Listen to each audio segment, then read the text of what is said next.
So it's week 2 or week 3 if you count week 0 as an actual week, but I'm not going to do that here. Week 2, the games are pretty much over. Start off with Florida. Florida won 45-7. Everyone kind of thought they'd get run over. If not run over, then at least be challenged. But unfortunately for Sanford, I don't even know what they're called, Samford, they were not challenged at all. DJ Lagway was kind of the highlight of the entire game. He had, let's see how many yards he had. He had 456 total yards, 3 total touchdowns, and was 18 for 25. Aiden Warner was the transfer from Yale. He had 1 of 2, 50 yards, 10 yards throwing, 0 TDs, but he ran in for a touchdown not even like 5 minutes ago. Running backs did okay, not amazing. Montrell, 15 rushes, 67, and 2 TDs. Jaden Ball, I think he had a fumble in the second quarter or first quarter when they went down to the 5. Not great, so that's something that's going to need to be worked on. But the rest of the people had pretty okay rushing. DJ had 5 rushes for 16 yards, and his longest was 7. He did really well. He impressed me. He impressed the fans. He impressed the commentators, and I'm going to assume he impressed people watching at home. If I were the coach, I would probably start Lagway for the rest of the year. I don't trust Graham to actually continue the momentum going with what DJ has done in this game. I think a lot of the players responded well to DJ. I think a lot of the players were more upbeat while DJ was in, and I think that was shown.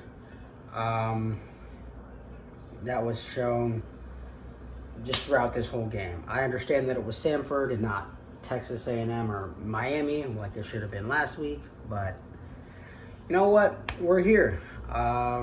It kind of goes to the conversation I had when I was at Florida with another player who isn't even on the team, but did play.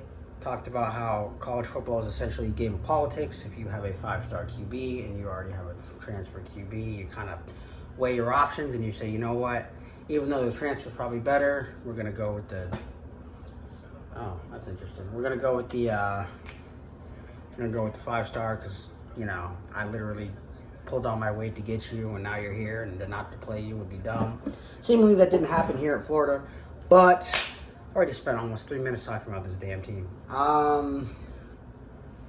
But now if I would have a competition for the Texas A&M game, but I think that Lagway is the one who will actually lead you to victory in a game like that and will give you the best chance to win.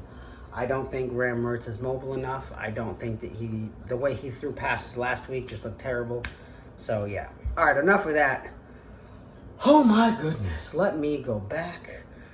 Okay, so Clemson is winning 56-13. Everyone kind of thought Clemson would suck, but Clemson actually is doing well. Virginia versus Wake Forest. Virginia was actually down, I think, by 2 scores, and they've caught up in the last 2 minutes of the game, 31-30, so that's exciting. Illinois is now beating Kansas. Oh, never mind. I guess it was called back. Illinois is now beating Kansas 23-17, and there are 8 seconds left, and Kansas is on the 46-yard line of Illinois. Hopefully Illinois pulls it off. Surprises throughout the day, I should say. I guess leading off, Notre Dame lost to Northern Illinois, 16-14. Exciting, good for Northern Illinois. Happy for them. I'm glad that they were able to do that. I don't know what this means for the job title of Marcus Freeman. I don't think it really means much of anything because there are bumps in the road for any coach, as I would know. But overall, it's not a good look for the team, especially after coming off a road win against Texas A&M, and you come home and lose in that fashion to a directional school. Not great. Nebraska is beating the brakes off of Colorado 28-3, and it's only the fourth quarter, 11 minutes and 50 seconds to go. That was foreseeable. Funnily enough, about 15 minutes ago, Colorado only had negative 17 rushing yards in the game, and currently they have, oh my gosh, what do they have now? Team comparison. Let's go to that. Colorado has still negative. Well, no. Yeah, net rushing yards, negative 17 for Colorado. This is a Division I football team, just to let you know. A Division I football team with negative 17 rushing yards. This goes to show coaching is not well there. It goes to show the offensive line there is even worse. Good on Nebraska. Definitely going to take that win home, as they definitely need it, even though they're already home, so they're not taking anything anywhere. They're just kind of going to sit with it, I guess. So, yeah. Waiting for my... Penn State actually struggled today against Bowling Green. Now, Bowling Green is no powerhouse, but it still shows that Penn State... Maybe it's just because it's week 2. They did not do too well. Definitely should have blown them out, but, you know, win is a win, I guess. Ohio State's beating Western Michigan. Amazing. Alabama, I think, just scored a TD against South Florida, so it is now 20-13, but they've been struggling all game with this team. They were struggling. Oh, that seems like a helmet-to-helmet targeting play on Alabama. But, yeah, they were struggling all game. Don't know what's going on with that. Rice is now beating Texas Southern 69-7. Not that you cared. I just thought it was interesting to see Rice actually have more than 12 points in a game. Unfortunately, I think it was on Friday, Duke beat Northwestern. I ordered Northwestern to win that one. Indiana actually put up 77 points against Western Illinois. Western Illinois' program is just absolutely terrible. Texas beat the hell out of Michigan. It's kind of expected for anybody who knows anything about Michigan this year. They have no receivers. The quarterback situation's a mess.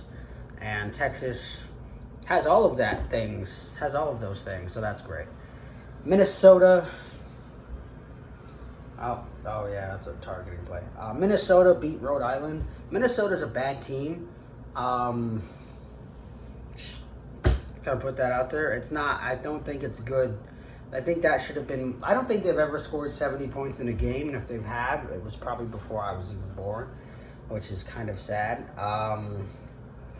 I think Minnesota is kind of in the same place that Penn State's at. Like, if you fire PJ Fleck, you really have no one else to replace him with. If anything, you can just ask PJ Fleck to get you a new offensive coordinator, but that might not do anything for you. Look at that. Look at that. Oh, wait, did he get a call or no? I can't tell. Boston College won. That's not a surprise. Washington only scored 30 points against Eastern Michigan. That's not that big of a surprise. A great other game that happened today was California beating Auburn 21-14. California, is this going to be a real team this year? We don't know. Hopefully they are, but Miami won. That was a great. Illinois game was finalized. They won 23-17. Stanford won. And anything else that looks interesting here? Oh, Kennesaw State lost. Man, Temple's horrible. I hope Temple actually becomes a team again with a real coach and like real hopes. Because it seems as though that this team has been struggling to live for the past 20 years. Maybe 15, maybe 10. I feel 20 sounds like a good number. There's a horrible team. They don't even have a real field because they play at the Eagle Stadium. I don't know. Iowa lost to Iowa State by 1 point because Iowa still doesn't know how to function an offense together or put an offense together. Oh, man. Kent State lost to St. Francis, PA. St. Francis, PA, I don't think really has a good football program. So for Kent State to lose shows how bad Kent State is. That's another thing I'd love to talk about. I guess 2 other things, and then the video will be over. One thing is the Orange beat the Bees. Georgia Tech lost to Syracuse, 31-28. The line for this game was Georgia Tech -3, I think, or 2. So I guess that worked out great. And then the other game, and then I'll go to bed, is Arkansas and Oklahoma State. I went to the gym, and they have a TV there, and they allow you to actually use the remote to change the channel. And I changed it to this game because I was like, you know what? Why not? This game sucked. These are the two most undisciplined teams in all of college football this year.